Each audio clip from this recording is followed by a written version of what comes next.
हरि ओम नमो भगवते वासुदेवाय नमो नारायण नमो गोविंदाय नमो मधुसूदने नमो ओम नमो भगवते लोकनाथाय नमो लोकनाथम ब्रह्मचारी जुगेश्वर महात्म रुग सुख दुख तापवश्च शांति प्रदाकरम नमो नमो यदा यदाई जमैश्य ग्लानि भवति भारत इव कामनं धर्मस्य तदात्मनंगे सृजना হৈমম রণে বনে জলে জঙ্গলে যখন যেখানে বিপদে পড়িবে লোকনাথ বাবার কথা স্মরণ করিবে লোকনাথ বাবা বিপদ থেকে রক্ষা করিবে।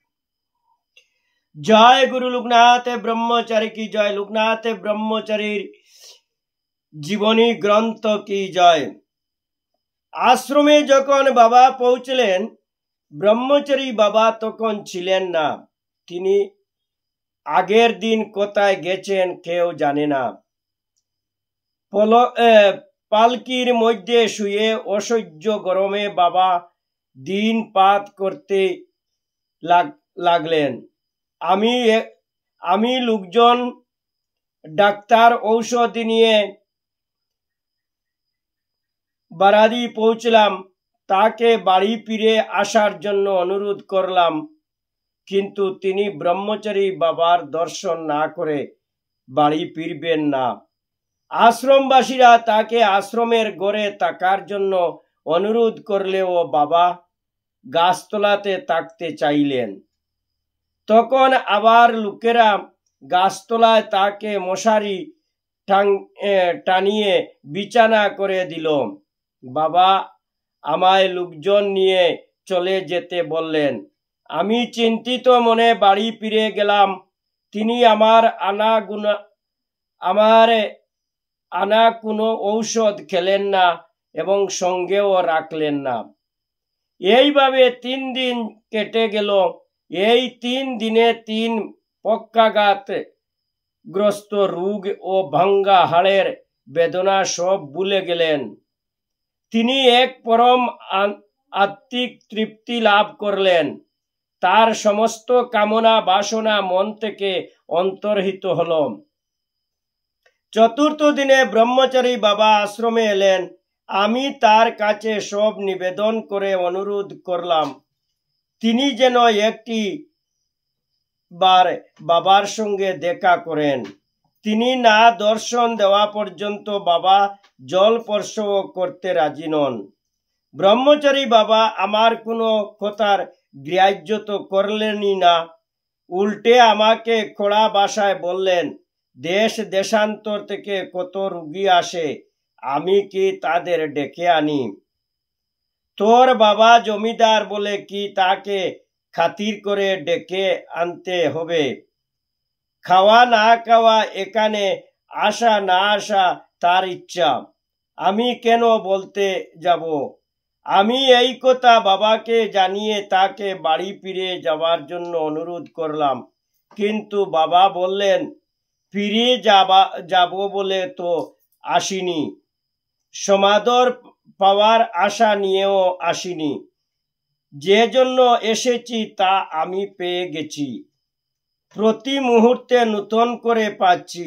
গতকাল রাতে আমার মশারির গা ঘেঁষে একটা কালো গেয় কুকুর এসে শুইল।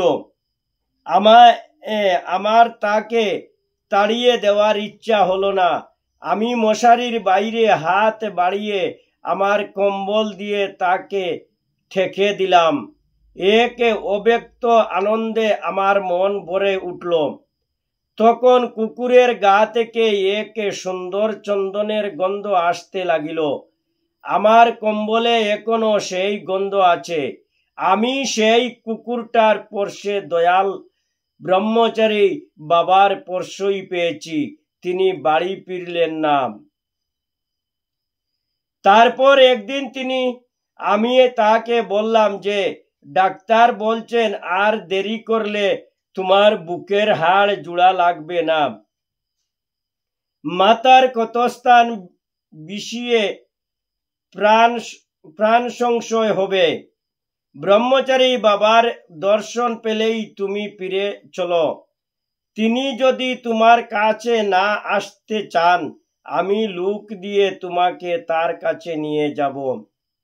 বাবা বললেন, আমাকে নিয়ে যাওয়ার চেষ্টা করো না, সব সময় হলে আমি নিজেই বাড়ি ফিরে যাব। আপাতত আমি এখানেই থাকব। দর্শন দেওয়ার হয় তিনি দিবেন, না দেওয়ার হয় দিবেন না। আমি তখন বাবাকে বললাম, তবে তোমার রোগ আর সারবে না। ইতিমধ্যে আমার বিভিন্ন আত্মীয় স্বজন আমার সমালোচনা শুরু করলেই এই বলে যে আমাদের বিপুল অর্থ থাকা সত্ত্বেও আমি বাবার ভালো চিকিৎসা করছি না। রীতিমতো বিরক্ত হয়ে আমি আবার বাবা লোকনাথ ব্রহ্মচারীর কাছে গেলাম। তাকে আমার বাবার সঙ্গে একটিবারের জন্য দর্শন দিতে অনুরোধ করলাম, কিন্তু আমাকে অবাক করে দিয়ে বাবা লোকনাথ বললেন, জানি এ রোগ সারবে না, পৃথিবীর সবচেয়ে বড় ডাক্তার আনলেও এ রোগ সারবে না। এ রোগ সারানো শিবের অসাধ্য। এ কথা শুনে আমি বললাম, তবে আমি এখন কি করব বলুন? তখন বাবা বললেন, তুই কিছুই করবি না।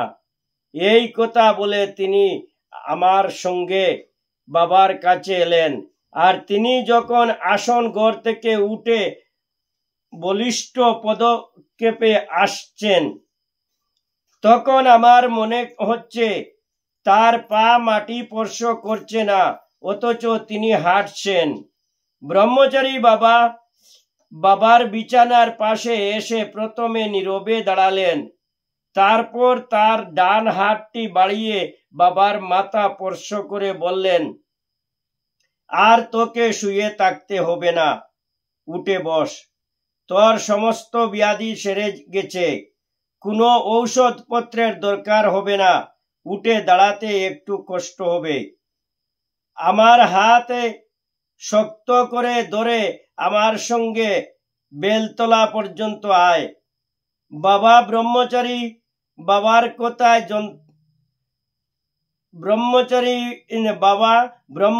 বাবার কথায় যন্ত্রচালিতের মতো উঠে বসলেন। কে বলবে তিনি একজন পক্ষাঘাতগ্রস্ত রোগী, কতদিন অনাহারে এখানে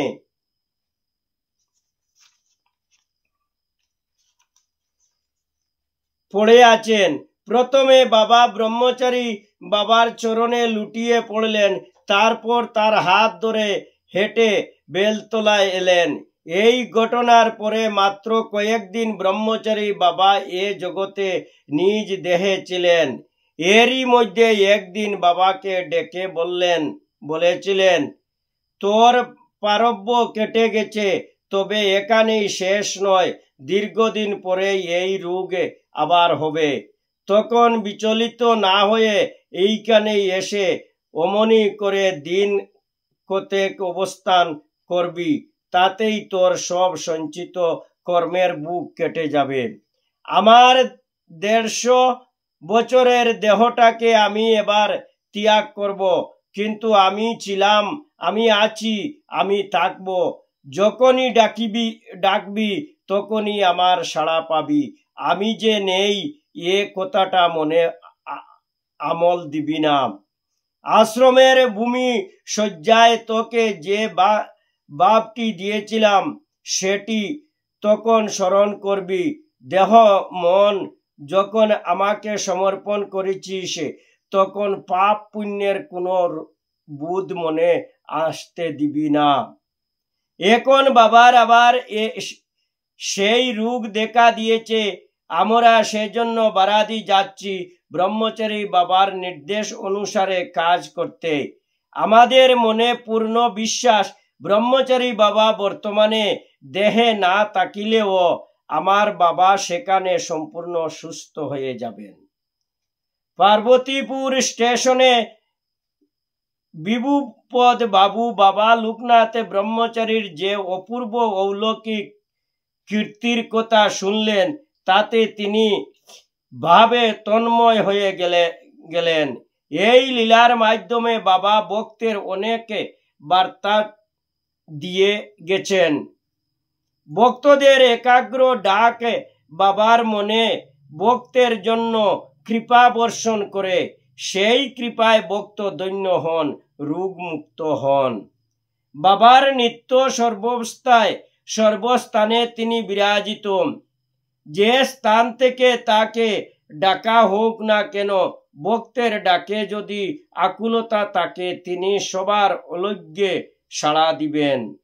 ব্রহ্মজ্ঞ মহাপুরুষ যে স্থানে অবস্থান করেন, সে স্থান উচ্চ চিকিৎসা সমৃদ্ধি হয় এবং তার পরশে যে আসে সেই উপকৃত হয়।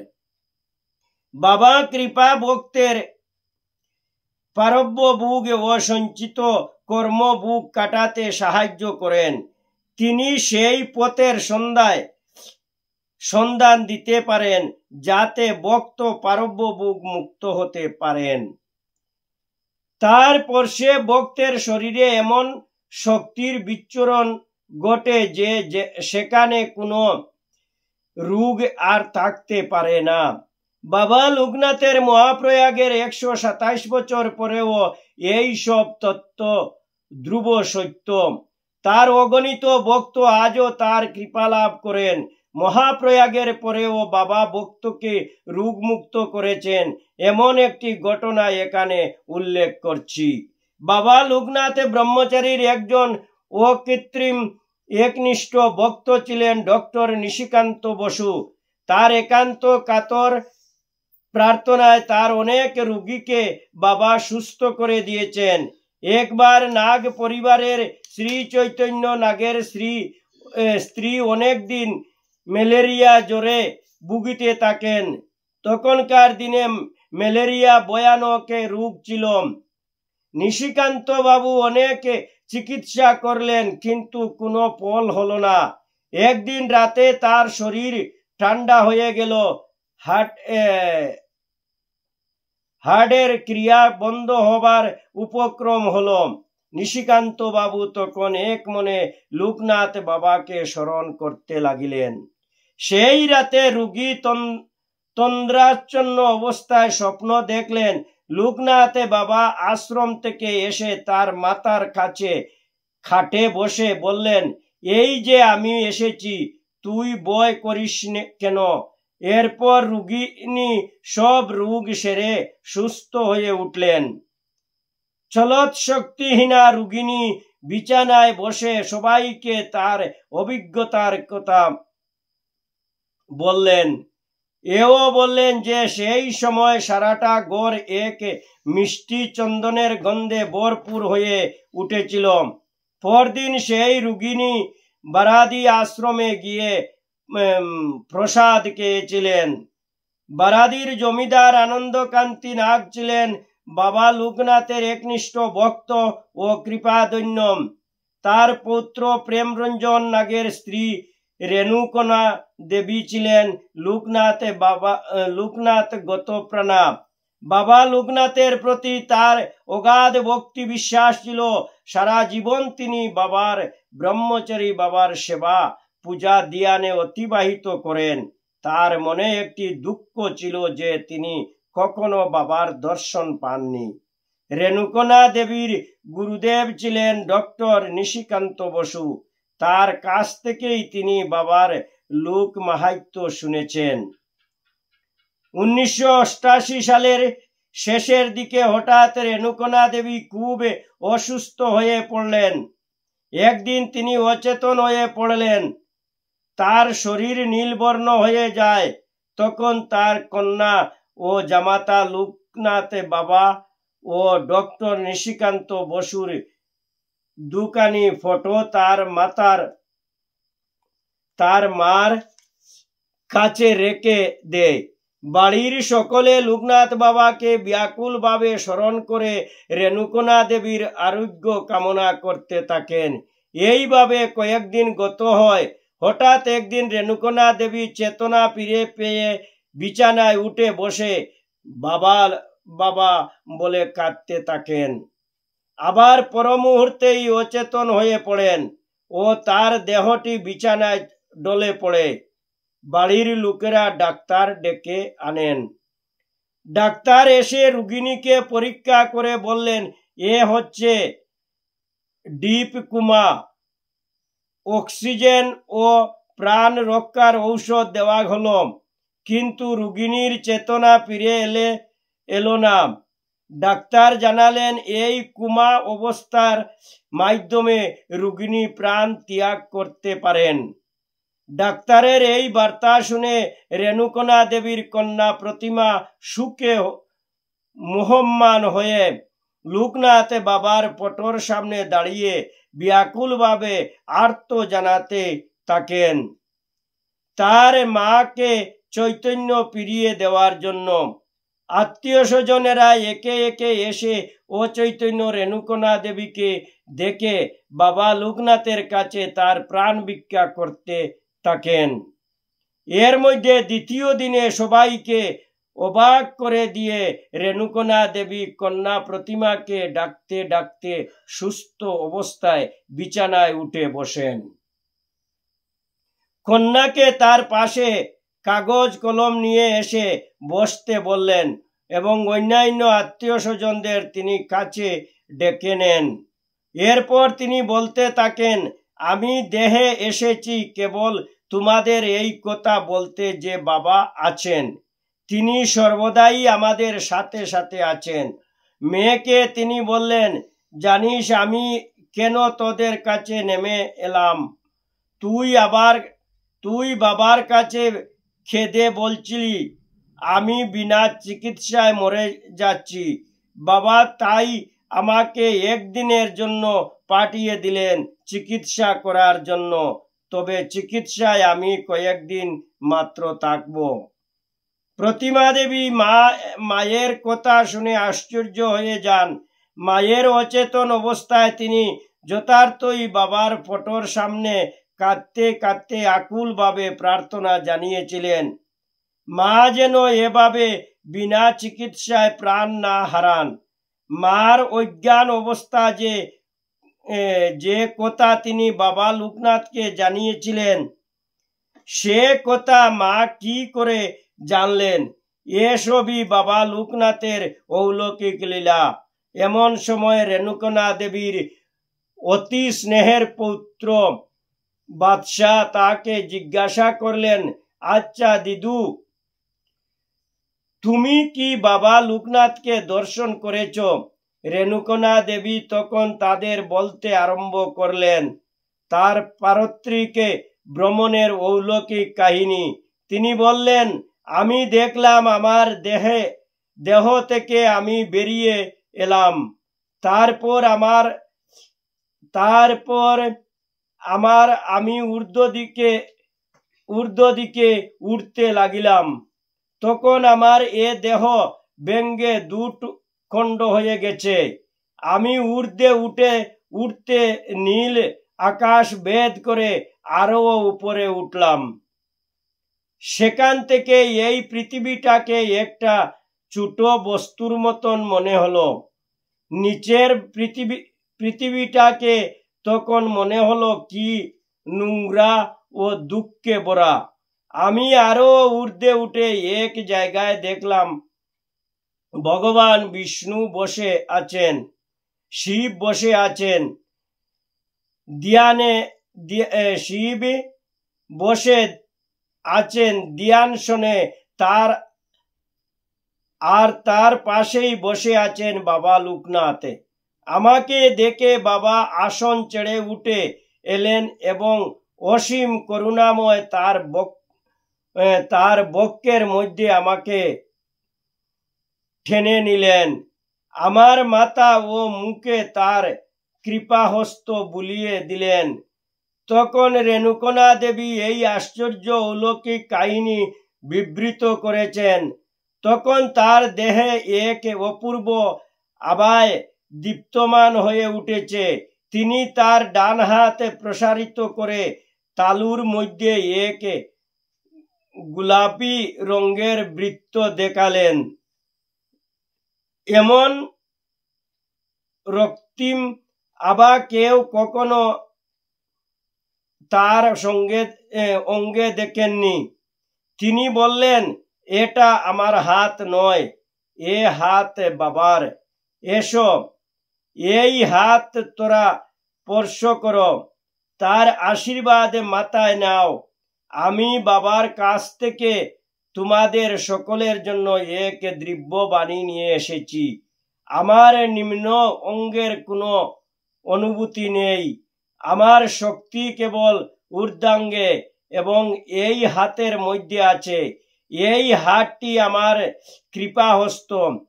বাবা আমাকে তোমাদের কাছে পাঠিয়েছেন এই অভয় বাণী শোনাবার জন্য যে তিনি আছেন, আজও জীবন্ত হয়ে আছেন।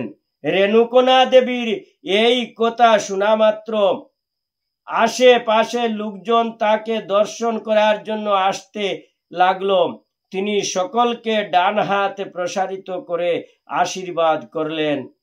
তিনি সকলকে বলতে লাগলেন, সংসার থেকে সংসার জীবন যাপন করেও কেমন করে ঈশ্বর লাভ করতে পারে। তার কথা শুনে সকলের মনে হচ্ছিল এই কথা তিনি বলেছেন না, তার মধ্যে দিয়ে ব্রহ্মচারী বাবা বলছেন। ডাক্তারেরা এই অপূর্ব দৃশ্য দেখে খেয়ে হারিয়ে পেলে যে এই রকম ডিপু কুমা অবস্থা থেকে একজন কিভাবে এই অবস্থায় ফিরে আসতে পারে। বিজ্ঞানকে মিথ্যা করে দিয়ে লোকনাথ বাবার মহিমা দেখে তারা অভিভূত হয়ে পড়েন।